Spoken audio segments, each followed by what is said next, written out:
provoked so many interesting thoughts. One of the things that your book reminded me of a bit is some of Oliver Sacks' case studies, Mm, where he's dealing with people being themselves and at the same time contending with different kinds of neurological or physiological symptoms that created distortions, and then what what happened to their identities under those circumstances. And mm, it felt to me like you had some of the same kinds of compassion mm. that Sachs offers in his case studies. And uh, I was really feeling for Woody, and it's something that is I don't get that in most of the books that I've read. We're not invited to feel what it must have been like to feel him.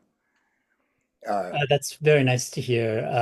I should be more familiar with Sax's work than I am, but that connection from what I know makes a lot of sense. And there's a yeah, wonderful article about people with Tourette's, and he mm, talks about a jazz drummer who has Tourette's, who uh, regards the Tourette's as a creative partner. right, yeah. There's actually a documentary about Tourette's. I forget what it's called, something like Jerker or something like that, or Uh-huh. and there's a number of cases like that. There was an NBA player actually a couple of like maybe like 20 years ago who had Tourette's and would use it. He had this whole ritual of how he would step up to the free throw line that involved his ticks. I think it's called tick. Um, Wow. and now that I actually hadn't thought about that until you mentioned it for quite a while. But yeah, that really does connect with, I mean, especially that the case of like trying to capture some kind of rhythm with your body, using rhythm as a way to put order over disorder, I think is something that Guthrie was trying to do. Hmm. Yeah. Tell me how this book came into being. It seemed like something that could only emerge after studying material in the Guthrie archives. It didn't seem like it was possible for you to have this as an intellectual thesis that you were for which you were looking for confirmation before you went in.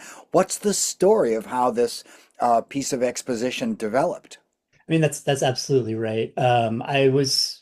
I'd finished a different project and I was trying to think about what I wanted to do next, and I was interested in I mean, a lot of my scholarship has been in gender and sexuality studies, and I was trying to learn more about the US left's sense of sexual politics, queer politics, going back before, Stonewall and gay liberation. And so I was, just kind of researching that. And at the same time, I had picked up Joe Klein's biography of Woody. And I think I did that just because, I mean, actually, the reason that I did that was because my father had died, and Guthrie was a big hero of his. And I sort of, I admired him sort of via my dad, but Probably in the way that a lot of us admired him.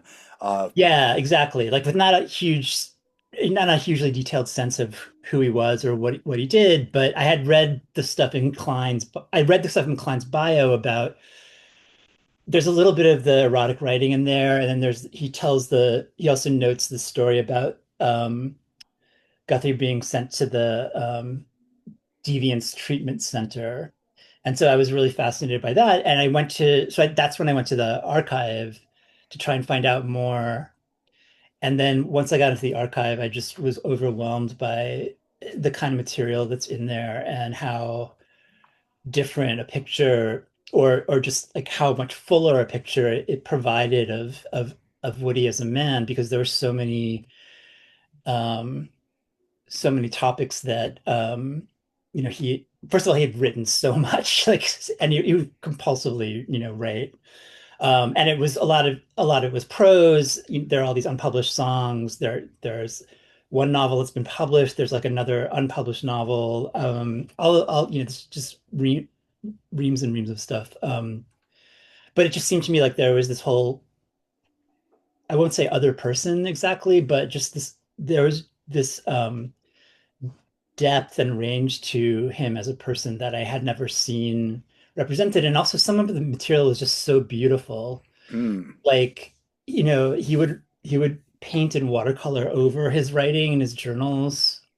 And I was just, this is like William Blake or something, like I just and he was a very talented visual artist as well. So just this like the power of his imagination and the range of his thinking really overwhelmed me. And so at first I thought, okay, well, I'll write an article about Woody Guthrie and sexual politics. And then like about 2 days later, I was like, no, I'm going to write a book about this. Um, and so yeah, as you notice, I mean, the whole or I guess probably about 80 to 90% of the project is based in his archive, which is now in Tulsa. And some of the material is in the Library of Congress and the Smithsonian Folkways archive, but it's mostly centralized, and that Hmm. made it, really, really One of the themes that I got from reading your book is this kind of complementarity between, in the early part of his career arc, which is a surprisingly short period of time. yeah. He's kind of like Charlie Parker in that respect, is Mm, that he had the full artistic maturity and dissolution within a shockingly short span of time. yeah, it's really true. But you point out that he starts out and finds a kind of identity in union, in communal experience and communal engagement. And by the end of the book, it's almost as if that relationship has been inverted and he is embracing a multiplicity of selves within himself. Mm, And so that he's gone from experiencing a kind of unity in diversity uh, in the gatherings that he attended and the labor movement and all of that. And then by the end, he's in many respects a solitary figure, but one yeah, who, as you said from Whitman, contains multitudes. yeah, And it seems as though what I got from the excerpts of the writing that you shared is that he was engaged in juggling all of these different possibilities for who he could be. And it's a yeah. wonderful kind of flip. It's almost like looking at an Escher engraving where it starts out and he's lizards going east and it ends and he's birds going right. Uh, Yeah, yeah. I mean, it's so true about the brevity of his career, and I think you're right that you know, I think he was going in a direction that was um a little more abstract, a little more free, so maybe a little bit more like a modernist artist or musician or writer. And you know, um we will never know where he would have what direction he would have gone in or what work would have been generated. I mean, I think, the other thing um that I tried to get into about those later years is just the way that the shifts in his work have often been attributed to his illness. And, it's a really tough um it's a really tough issue to gauge because, I mean, first of all, there's no way of knowing, right? There's no way to get inside um his head. but as you point out, he'd been living with Huntington's chorea his whole life Yeah, right. in And I in mean, the it's person of also his sort of mother. like, I think the tendency had been to say, well, that work's not important because it was, attributable to his illness and the cognitive impairment. And I didn't want to just say like, no, he wasn't cognitively impaired, this was actually really intentional. And I mean, I think like it's likely that it was a mix of these things, and I don't think the work should be disvalued, even if in some ways was motivated by, um, Well, some of the work of Willem de Kooning when he was mm, moving into Alzheimer's remained yeah, astonishingly beautiful. Right. And I think it was Terry Pratchett who was also recognized that he had an Alzheimer's diagnosis and then proceeded to write about it every day as part of a discipline.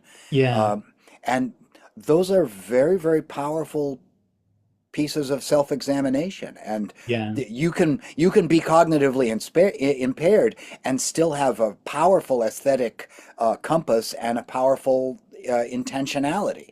Yeah. Yeah, absolutely. Yeah, it's interesting. I think some of this is also there's been kind of an analogous move on the part of the family who still um well, they don't own the archive anymore. They still control all the rights and permissions and everything. And they're still very involved with the Woody Guthrie Center and everything. Anyway, I saw it's actually now Woody's granddaughter who oversees this business. Nora Guthrie retired. I saw her give a presentation at a conference in February on A Complete Unknown, the Bob Dylan film biopic, and about Woody and Bob, and she showed like a number of home movies of Woody very ill, which I don't think had ever been shown before. Um, and and it's actually much more graphic and harder to watch than the way he's represented in the film.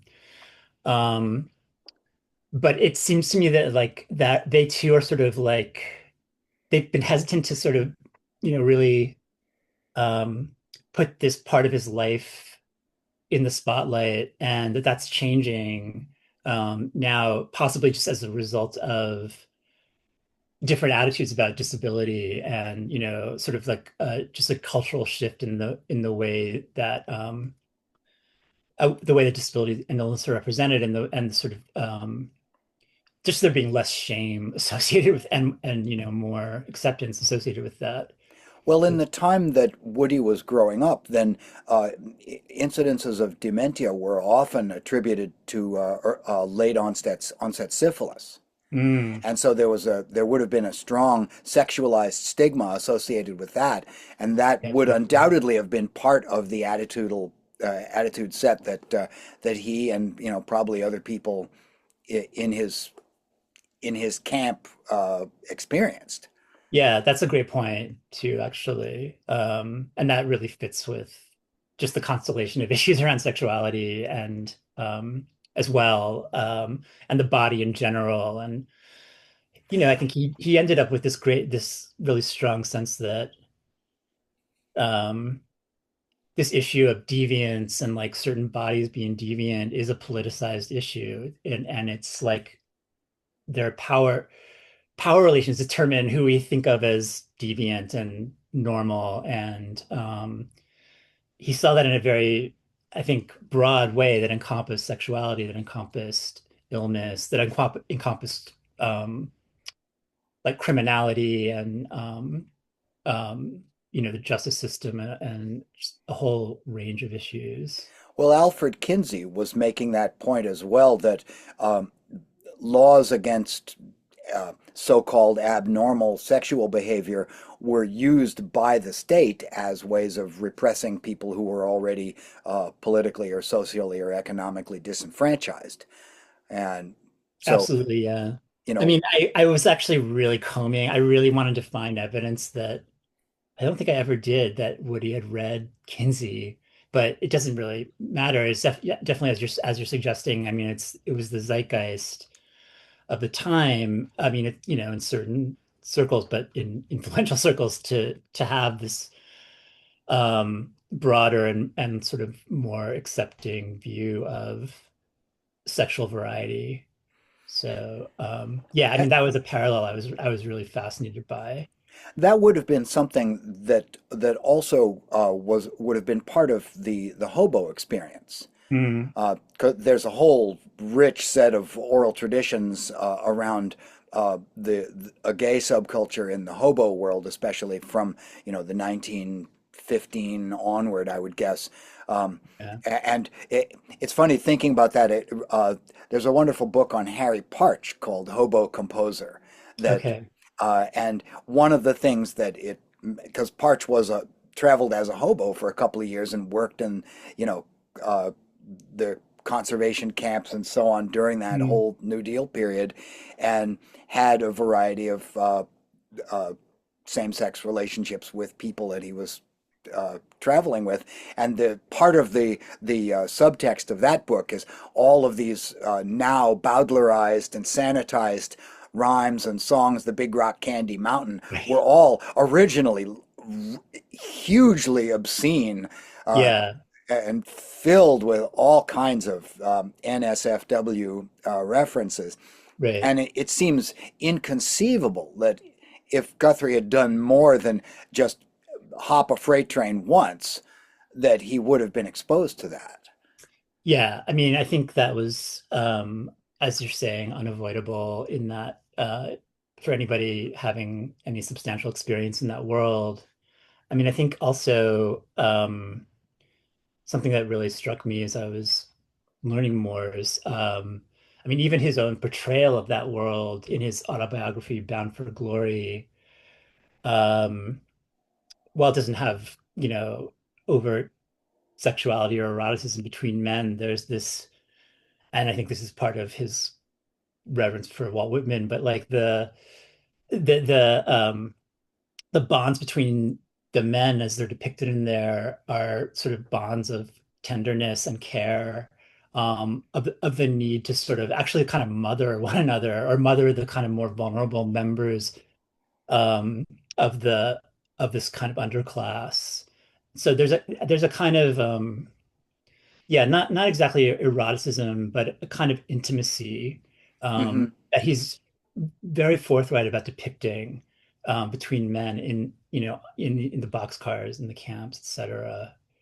And by that point in America's cultural history, uh, tenderness between, I guess, not between non-related males, invariably carried some kind of erotic connotations that could uh, put it into the realm of censorable material, I guess. Yeah, I mean, absolutely, more and more. I mean, and then when the Red Scare happens, there's so much homophobia, so many ways that homophobia helps fuel that, and vice versa. And I mean, we're kind of moving in that direction. At the same time, um, I was really fascinated to learn more about Harry Hay, who was the founder of the first kind of uh, activist organization for gay men. Hmm. They would have been called themselves well, they called themselves the Mattachines, but and Hay was a major figure in the Communist Party in Los Angeles in the 30s, and Woody spent time in Los Angeles. And I did actually verify that they knew each other. That was before Hay had, embraced um, gay politics, but He was living a covert. right, He was living exactly. a closeted existence, right? Right. But I mean, I think just that, again, like the sort of seeds of, at the same time, it's sort of like this, the world is becoming more phobic about the way men interact with each other. There's also this kind of developing resistance to it, and more explicit resistance to it that somebody like Harry Hay was at the forefront of. And then, the big connection between Hay and Woody was Will Geer, who's, this like legendary actor on stage and film and TV. He was Grandpa Grandpa Walton. Walton, And yep.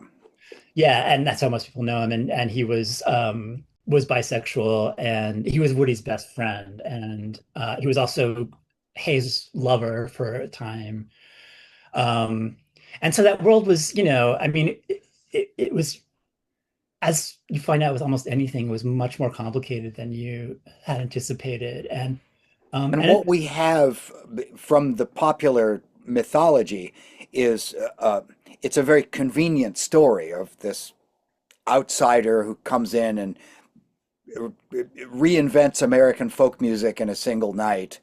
Um, and the reality of it has there's a lot more nuances in that, clearly. And Yeah, absolutely. Yeah, for sure. Um, I mean, it,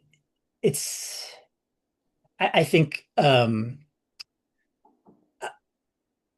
you know, it's funny. I just sometimes well, I don't know. I have to say, I think Will Kaufman's work is marvelous, and he's much more engaged with the Woody that we know in some ways.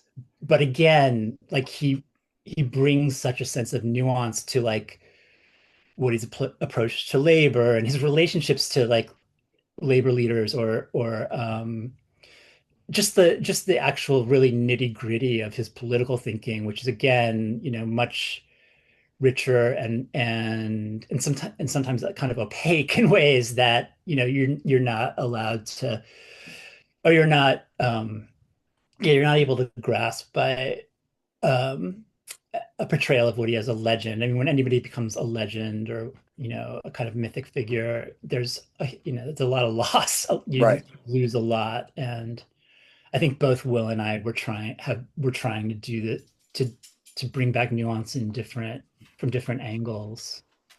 It was it was so interesting how you brought up the way that Woody's output became more abstract and more more filled with metaphors overlaid on metaphors overlaid on images, that it feels almost as if he was, if he hadn't been immobilized by the Huntingtons, that he could very easily have moved into performance art territory. Mm. Yeah, that's interesting. I mean, I hadn't thought about that as a kind of trajectory, although I'm intrigued by it. The thing that I kind of, I mean, to get like into my like English professor role, the kind of what a sort of path that I had working in my head as I was thinking about some of these things was his relationship to the beats, which I mean, Ginsberg starts writing in like the late 40s, and so again, like there's some kind of zeitgeist in the world that I think, um, even if there wasn't a direct influence on Woody, there's something happening that's kind of generating this turn towards abstraction, but like a very embodied abstraction, and I like a very sexual abstraction, and like I think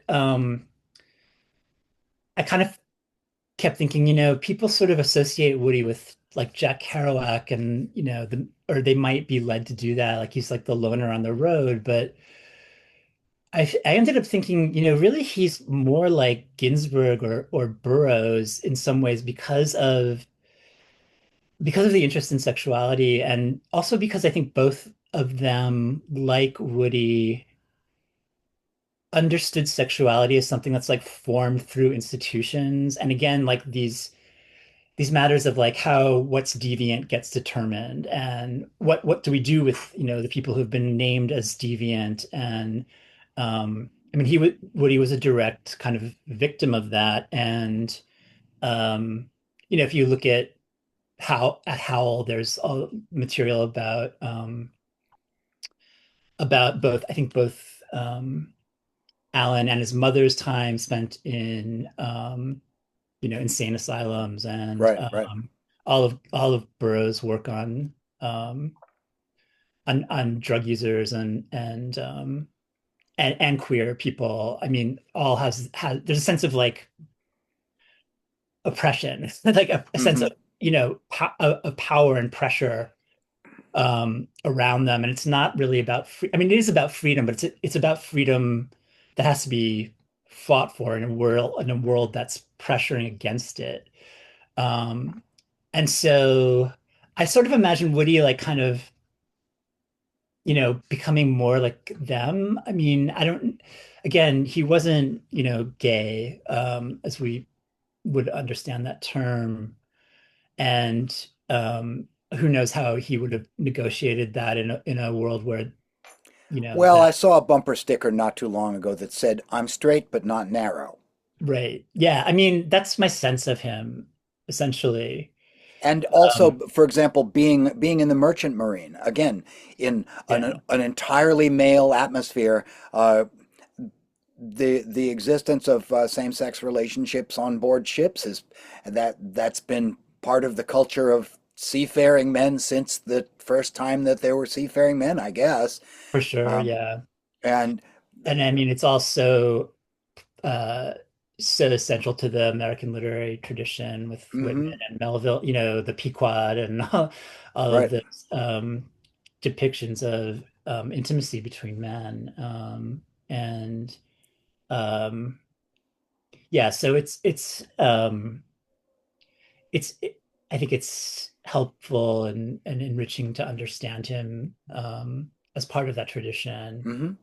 Yeah. One of the things that I enjoyed the most in your book was your discussion of Woody's children's songs Yeah. and of how what he did with the children's songs.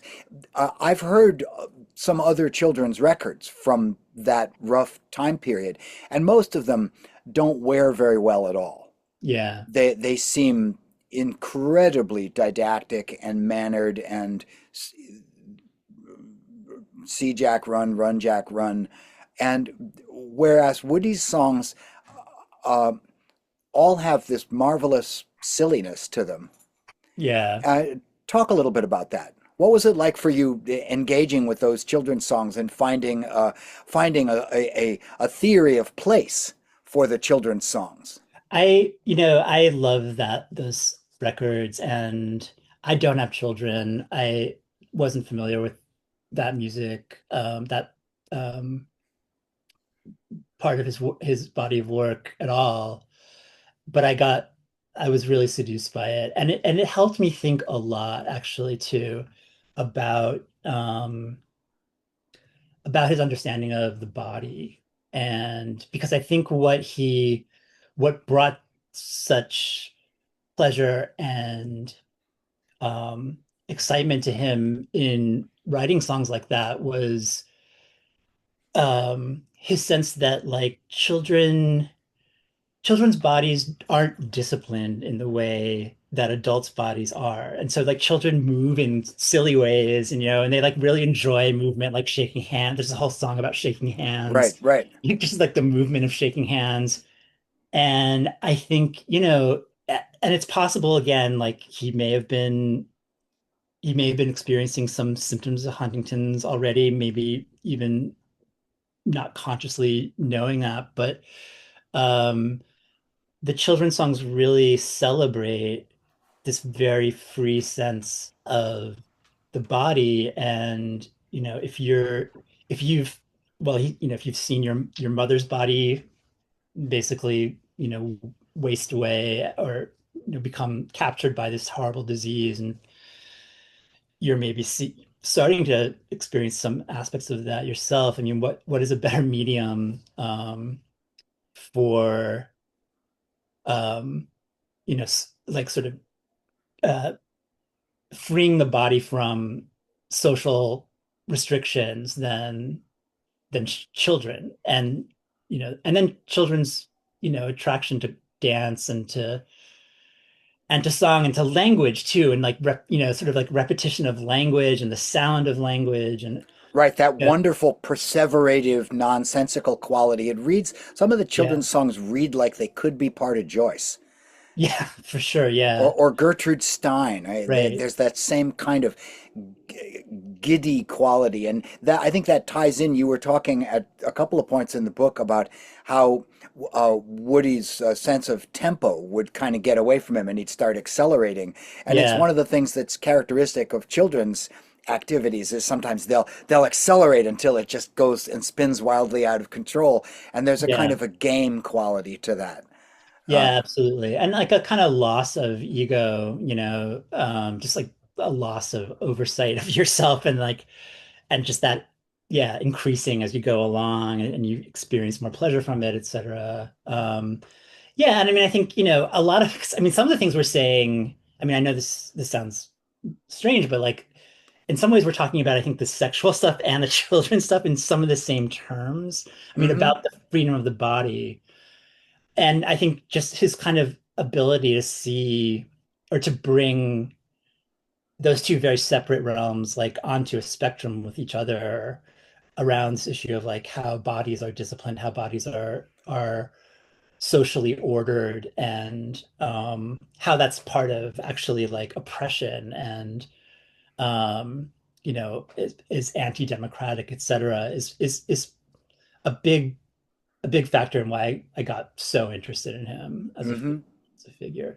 But yeah, I love those songs. And I mean the whole story with Kathy, his daughter, who inspired a lot of those songs and wrote all those songs, to be honest. I mean, a lot of them are based on like things that little phrases that she said or would repeat. But they lost her in a fire when she Right. was 4 or 5 years old. And again, there's this. It's always. I think this is my first experience of writing something close to biography, and you're always. I mean, I'm always hesitant to quickly like identify cause and effect and sort of turning points, and but there is a sense I think in which Kathy's death, which happened around the same time as he probably started feeling the effects of the Huntingtons, there is I think a sense in which that really put him in a place where it was harder to work in a way that would generate like record contracts or Hmm. publishing contracts or what have you. I Well, mean, and he had a personal and family history with fires going back to his childhood, but he yeah, was also obviously aware of fire's use in the hands of fascists yeah, the state and racists and the Klan, how they used fire as a tool of oppression and a tool yeah, of violence. And I assume that at some point those things got kind of conflated. And reading the book and reading his biography and this recurring theme of fire, that's one of the things that really makes it seem like a novel. That yeah. you don't get that kind of symbolism in real life. Who has that kind of symbolism? But lo and behold, there it is. I mean, it's so shocking, and so yeah. I mean, it does seem like something someone made up. There's 3 or 4 major incidents of fire and damage in his first his sister, his beloved sister, Hmm. and then his father as well, like very soon after that. Both of those were connected to his mother's illness, and I think her in the in the case of, well, I guess in both cases really, kind of loss of inhibition that caused her to put both of these people, loved ones, in danger. And then the fire that killed Kathy was like an accidental electrical fire. And then, then again, I think later, Getting burned in Florida, right? yeah, And yeah, exactly. And that was sort of the last straw in his ability to play guitar who in a, puts gasoline on a barbecue? I mean, yeah, I let's, mean, he does, yeah. like, yeah, I mean, even before, he may have had cognitive issues. I think he lived dangerously in a lot of senses, but, um, yeah, and I think yeah, it's hard to know what to do with that. It's interesting. One thing that I think I put this in the book after. Uh, so we're talking like I wrote this book a while ago. I can't remember. I think it was after the last the last major burning incident when he burned his arm. Marjorie wrote a letter to him where she like explicitly says, Marjorie, his wife, Yeah, um, where she explicitly says, Woody, this is not a pattern, or this is right. not like, don't, Fire is not your personal demon. Don't right, take it like exactly. that. Like, don't think about this as if it's a novel. Like, don't think about this as a narrative. Essentially, like, these are just isolated things. And it's just interesting to see her already. And too, like, do you think that she knew something about him that it was going to be in his makeup to assume that, like the Scots say, no man can escape his weird, that his weird was somehow fire? absolutely, yeah, for sure. I mean, they had gone through the experience of Kathy's death together. They'd also, I mean, the accounts of the earlier burning incidents, come from his autobiography, which she was really instrumental in the writing of, and the fact that it was finished and all of that. And so she was really intimate with those stories as well. So yeah, I mean, you get this sense. I mean, if they could have touched on it, like you get the sense that like if they could have talked on the phone, like immediately, that would have been the first thing she said. Like, Right. don't torture yourself. Like, whatever. Like, this is not about you. It just these things happen. Do you And I don't know. feel as I don't even know if though that's true, right? but like that is what you want your loved one to say to you, right? Did you get a sense that Woody some of the time had a movie or a book in his head of which he was the star? I mean, I thought about that quite a bit. And it's interesting because, he really wasn't that well known, even when he was active. And I mean, he was fairly well known, but nothing to the degree of, well, now he's kind of fading again, but like nothing to the degree of what he was like in, the 60s and 70s. But he does, both of them seem to have had this sense that um, what he was doing, who he was um, exceptional in some way.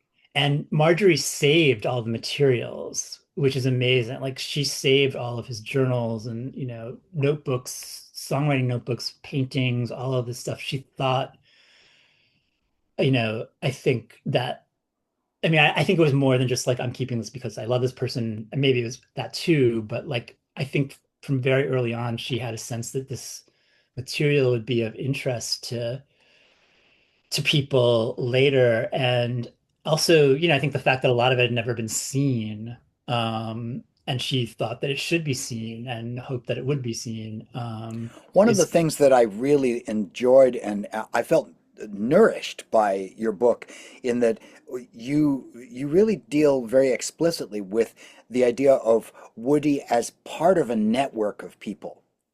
And he was supporting them. He was supporting Marjorie's dance work and her creativity, and she was supporting him, and that he was engaged somehow in a network of reciprocity that doesn't typically appear in our iconography of Woody, where he's just this lone outlaw coming in yeah, from the dusty plains with his guitar on his back. The children's songs yeah. actually offer a kind of approach to pure experience. Yeah, and I mean, I think one thing that was really important to me in this project was just to show, um, as part of a history of the American left, that, there was joy in these leftist circles of, the 30s and 40s, or that, the we kind of associate with militancy and serious labor politics and sometimes communist orthodoxy, et cetera. And like all of those things were there, but there was also joy and desire and excitement and this whole emotional side of what it means to be a leftist is really quite rich. And it's not about just like illuminating your emotions. Hmm. Um, and so, again, like he's the perfect figure for that. Like, having a song like the car song, that's just so much fun. And, they like the funny horn. I'm not even trying to imitate, but like the old time horn sounds and everything. Yeah, there Oh you God, right, go. right. Um, I mean, you know, I think that's one of his most persisting, like famous songs, actually. But that just illustrates so well, again, like the kind of um breadth of experience that he brought to being like a leftist artist and political figure. Because it wasn't really the idea that people could write fresh lyrics to old melodies and reflect contemporary experience. That stuff was happening all the time. Yeah. I mean, it started making it possible. The minute that the minute that people had songs that they remembered imperfectly and needed new words for, Yeah, right. or songs where there were just endless streams of unrelated couplets. I mean, you can keep generating lyrics to Old Joe Clark for the rest of your life and not run dry. Right. And that was certainly part of what A.P. Carter was doing on his collecting Mhm. trips. And Yeah. then, so in that sense, there's nothing that's particularly original about Woody using songs as a form of social comment. It seems Yeah. there that he just did it a lot better than Yeah. anybody else. He was really, really good at it. And Yeah. clearly, in that sense, this was someone who had a lot more layers to his personality than than are immediately expressed on a surface level in a song like Dusty Old Dust or whatever.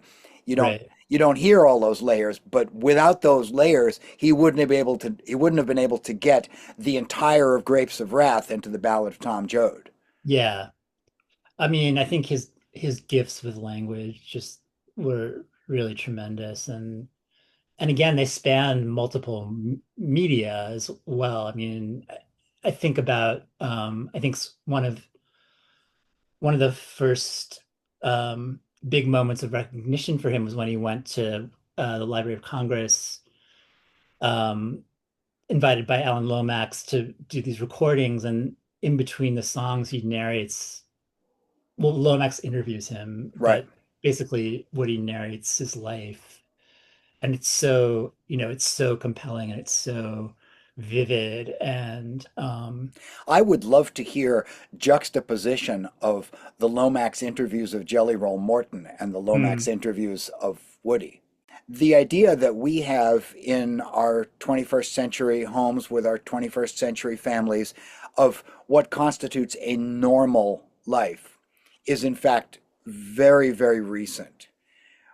When my father was growing up, uh, it would be normative to have childhood playmates who were no longer alive. mm.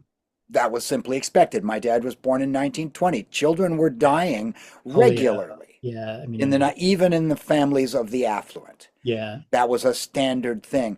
Mhm. And it's only really what, since the 1950s, since the baby boom and the Eisenhower years, that we began to aspire to a standard of living where that allowed us to address some of those childhood traumas. And so it made me think, Woody coming out of that, this where really everybody came from a history of deep level trauma. That is, trauma was completely normative. Right. And that Woody somehow found a way to balance those things inside himself. And it seemed to me that he was continually striving to improve, that he was Yeah. aware of somehow of the effect that those traumas had had, and that he wanted to find a way out of it. Yeah, I agree. And I really like the way you describe that historical difference. I definitely agree. At the same time, well, I think, yeah, as you're saying, I mean, well, I think also another aspect of that historical difference is that people didn't talk about things like this, right? Like, I mean, I'm also a late child, and my dad was old. He was a World War II vet. Never talked about it. He was in three amphibious invasions. Like, like, um, never talked about it. Um, and you know, obviously there's been a big change in the way. I mean, certainly the trauma of Vietnam is heavily narrated, and um, but it seems like Woody was kind of, in trying to deal with that trauma and trying to integrate it into his work, in some ways sort of ahead of his time. Um, There's you a know, little bit of John Lennon in there, hmm. that Oh, like of Mother. trying to, well, I'm trying to grow, Yeah, yeah. but I mean, I also definitely I agree. I think he was a very open and self-critical person, and so he was not always a great husband at all. right. Um, I think you know, and there's no excuse for some of the stuff he did, but I think he strove to understand why why he was doing things that he was doing, why Marjorie was upset, why other people were upset. And again, like who knows what would have happened if he had been able to live a full life into like middle age and beyond. But I think I wouldn't have become so magnetized by him as a person if he didn't have that sort of self-reflexive quality. Hmm.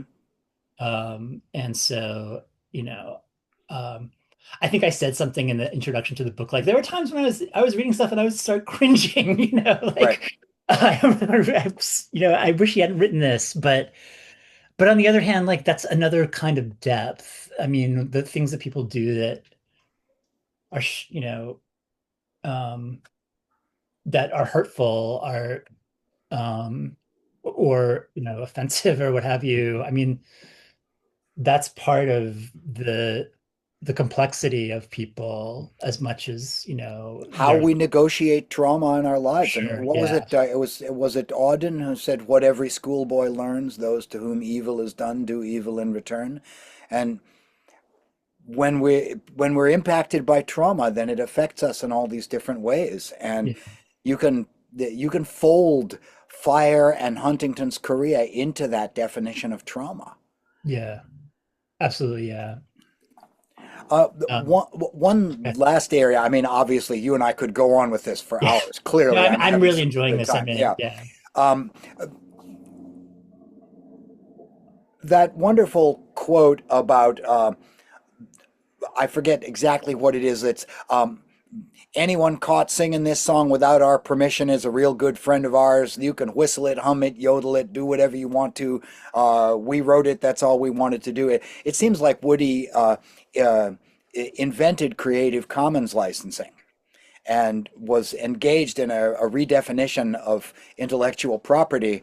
And I'm wondering how the ownership of Guthrie copyrights and the whole idea of intellectual property residing in the Guthrie family, how that squares with Woody's. Uh, uh, he's kind of like John Perry Barlow going, information wants to be free.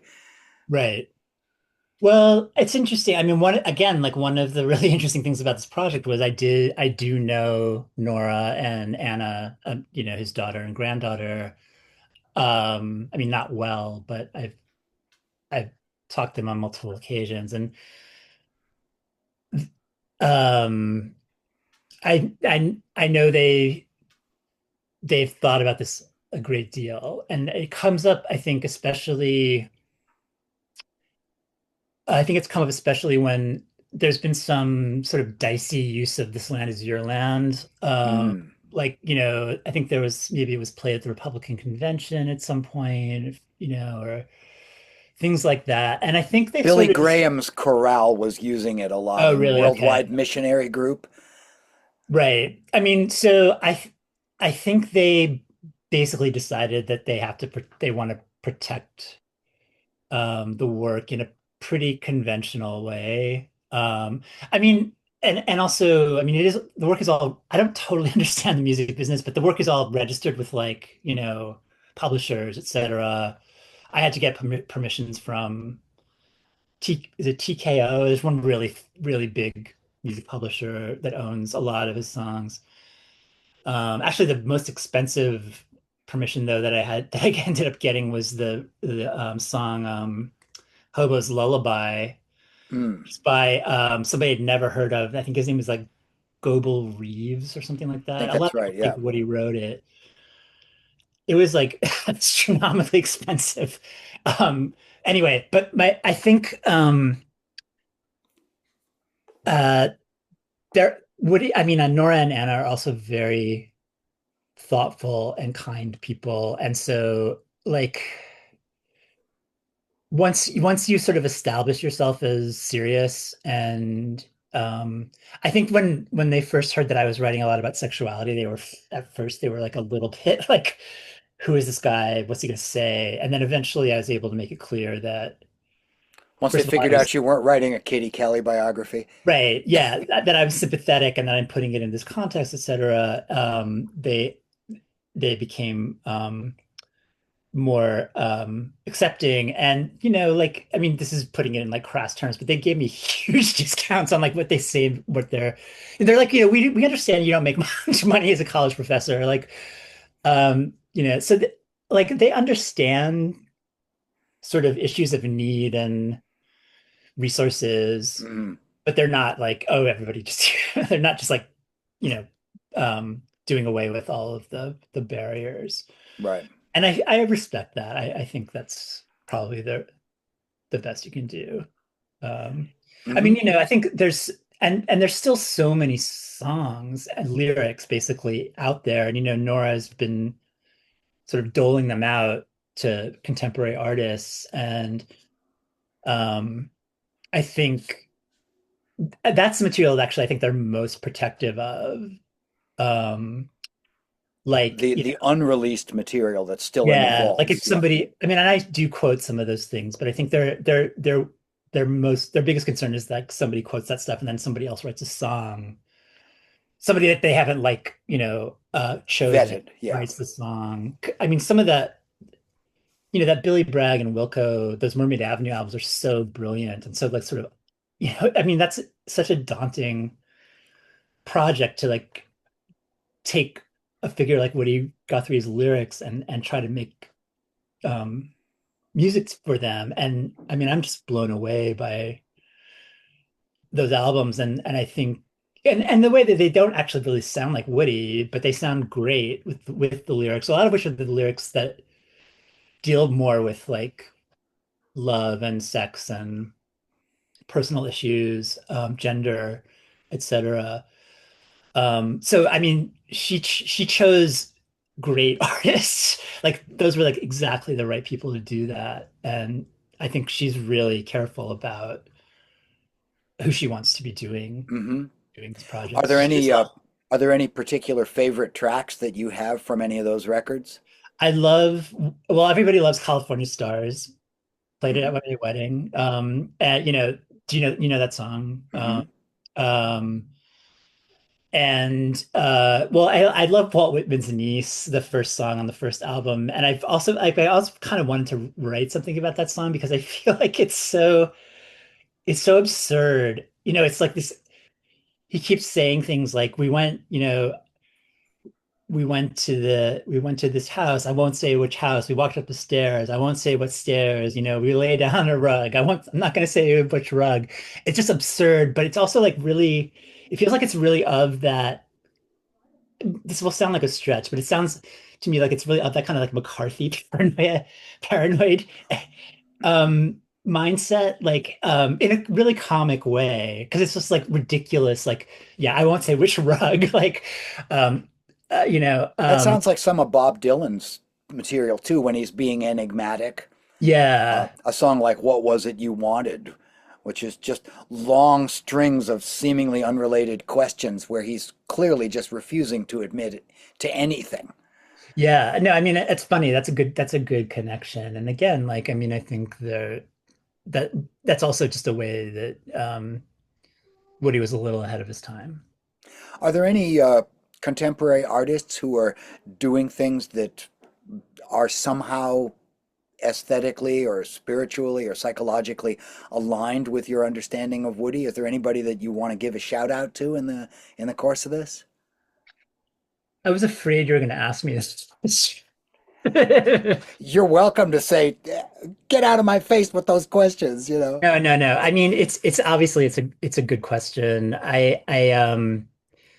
But I guess I'm a little bit like embarrassed about my um lack of familiarity with a lot of contemporary music. But I mean, I think when I get asked questions like that, questions of this nature a fair bit, and usually I say like, well, I think it's hip hop that really inherited the protest tradition, and even I mean, I'm really not up on hip hop, Hmm. contemporary hip hop, but something like I was really struck by.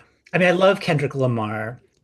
I think he's really brilliant. I mean, he has the same kind of intense relationship with language that Woody had. Like Mm. this man loves words. Um, and but I was really struck by how in the first sort of like the first iteration of Black Lives Matter, he had this song called All Right. And like the hook is like we're gonna be all right, we're gonna be all right. And that became kind of like Hmm. the rallying song. And it was interesting to me how I mean, it's not exactly a protest song, right? Like to say we're going to be all right, we're going to be all right, but it had that kind of dimension of like care and just like affective, emotional affirmation that I think was part of Guthrie's work, and to me is really important to full understanding of him as a musician. Sort Um, of both sharing a kind of optimistic subjunctive quality. Right. And it's also obviously it's about collectivity Hmm. and social bonds and that sort of thing. But I'm sure there are people out there who are doing really interesting work in different genres that I'm not up on. And I hope to encounter more, but Tell me your thoughts on were Woody alive and watching what we are undergoing today in this moment in our country's history. Any thoughts on what he'd have to say? um yeah. Come on, man, you knew this question was coming. Um yeah, so I think that it's interesting. I was at a symposium at the center a few years ago. Joe Klein was there. Joe Klein is the first big biographer, and Right. he had a very illustrious career as a journalist and wrote Primary Colors and all this stuff. And he's sort of like a centrist, kind of Clintonite Democrat. And I gave this talk that was based on the last chapter of the book, which goes into Woody's views of race and this, his sort of adjacency to this lynching that happened near his hometown that his father was probably involved in, and the paintings he did of racial violence, and basically was arguing that that he had a sense that of whiteness as like a problem. Um, and Joe Klein came up to me afterward and said, I think it's really wrong to